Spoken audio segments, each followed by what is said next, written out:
Hello po mga ka-farmers. Nandito naman po tayo. Meron lang tayong bagong sisilipin dito sa palayan natin. Kasi wala tayong magawa. Gagawin muna tayo ng dagdag video para maka-upload. Ito po yung bagong tanim. Bago lang po yan. Mga isang linggo pa lang mahigit. Bago po. Yung iba po dito, patapos na po. Tapos na pong mag-anihan. Ito po yung mga patapos na po yan.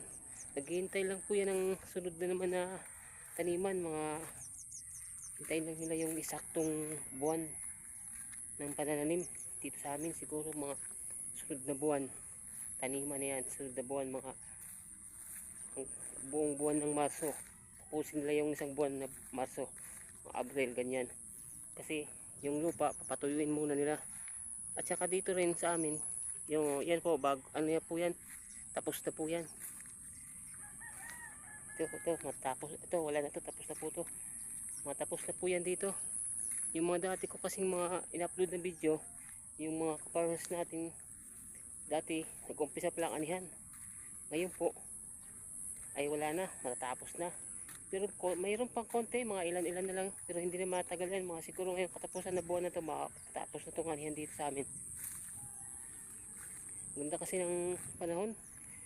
Hindi mainit kasi natatakpan ng hamog ng parang gustong umulan, pero buti hindi nakakaulan siya kasi nahangin, inano siya ng hangin, tinataboy ng hangin, kaya hindi na nakakaulan ng malakas. Sakto lang yung init, tamtaman lang, nakakapagpahinga-hinga ka. Ito po yung mga ano dito, tatapos na po, kaya nag-ano muna tayo, tingin-tingin dito sa palayan, saka kapag-upload na rin, makapag dagdag content para maka-upload na naman sa mga bago natin subscriber, sa mga viewers natin, makadagdag naman sa kanilang pagkahiligan kung ano ba sa ating paningin ng ating mga viewers, kung ayos ba yung lugar natin, yung lugar namin dito. Yun po, mga tapos na po yan. Tapos na po yung naani na yan. Yung iba, ilan na lang po.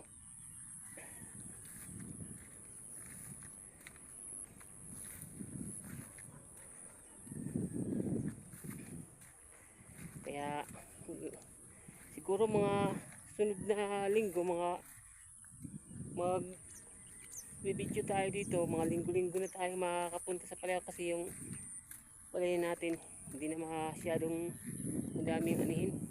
Hindi na tayo mag araw-araw. Dati yung mga upload ko kasi dati, araw-araw ako pumupunta dito sa palayan. Kasi marami pa tayong tatrabahuin. Ngayon okay na. Kahit siguro pupunta ko dito, siguro linggo-linggo na. Hindi na tayo mag-araw-araw pupunta kasi okay naman na. Nakapag-ani na tayo, nakapag-ipon na tayo ng bigas, nakakakuha na tayo ng makakain sa ating pamilya. Ito bago po itong sabog, bagong binhi. Mga hintay lang yan yung paglaki-laki, mga 20 days siguro. Pag dumating ng panahon na tag-ulan, baka itanim na po yan. Ito bagong binhi po yan, oh. Bagong sabog, maliit pa, hindi pa gaano kayang itanim, baka kainin pa ho ng coal yan. Yung iba ho dito matatapos na. Enjoyin lang po natin yung view ng lugar ng mga palayan dito sa amin, no? Malapad po yung lugar dito. Mga siguro kaya yata nito mga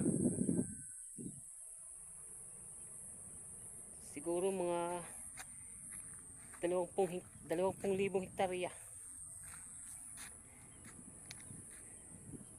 Yung luwang nito, yung lapad ng lugar na to, yung mga palayan dito. May kanal po dito, ito yung kanal, oh. Pero yung iba hindi na ito nagagamit kasi sira-siraan na. May mga butas na, kaya hindi na panginabangan na sa ibang lupa. Hindi na pupunta sa ibang taniman yung tubig kasi mga butas-butas na, sira-sira na. Kaya, pero sa amin, ang kagandahan dito sa amin kasi talagang dumarating yung panahon ng tag-ulan talaga. Halos umabot na nga yung panahon na lumakas na yung tubig, halos mapuno yung palayan. Talagang hinaan lang namin dito yung tubig talaga.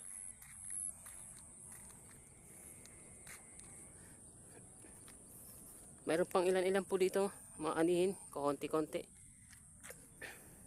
Ayan po. Meron pa po konti dyan, mga anihin dyan. Yun pa po, may mga konti-konti lang, mga ilan-ilan lang yan. Yung nahuli kasi yan, nahuli magtanim, kaya nahuli rin silang makaani.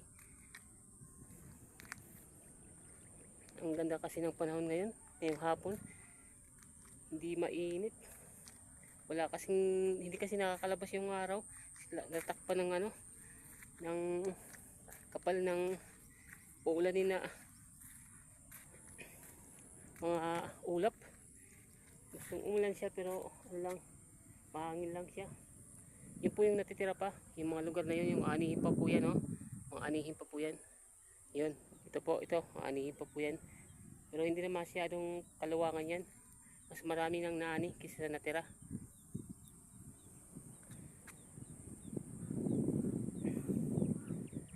Ito po.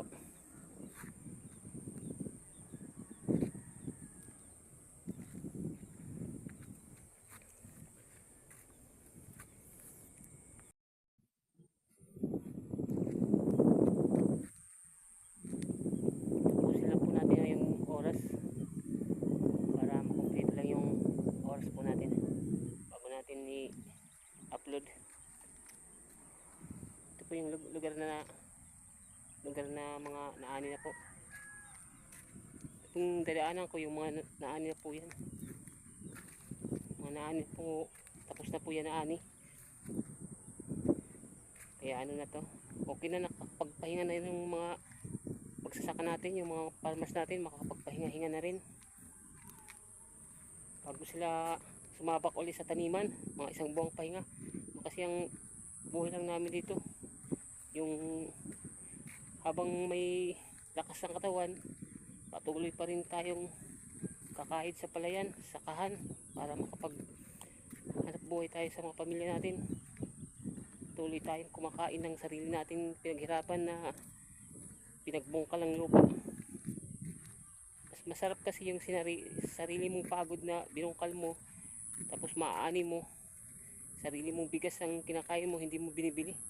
Mas masarap kasi pag pakiramdam kisa humahanap tayo ng pera, pinagpaguran, bibili rin tayo ng bigas. Ganon din dito sa amin, pag may bigas ka okay na.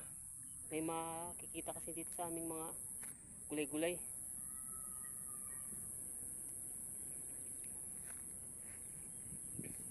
Pauwi na ho tayo para lang tayong makakuha tayong video.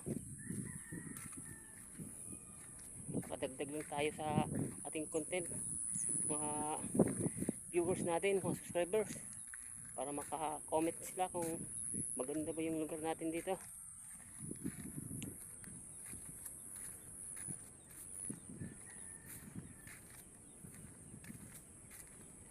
Salamat po mga ka-farmers sa inyong suporta. Patuloy niyo po akong suportahan para makarating tayo sa ating tuktok, para tayong makatulong sa mga magsasaka rin natin. Salamat po.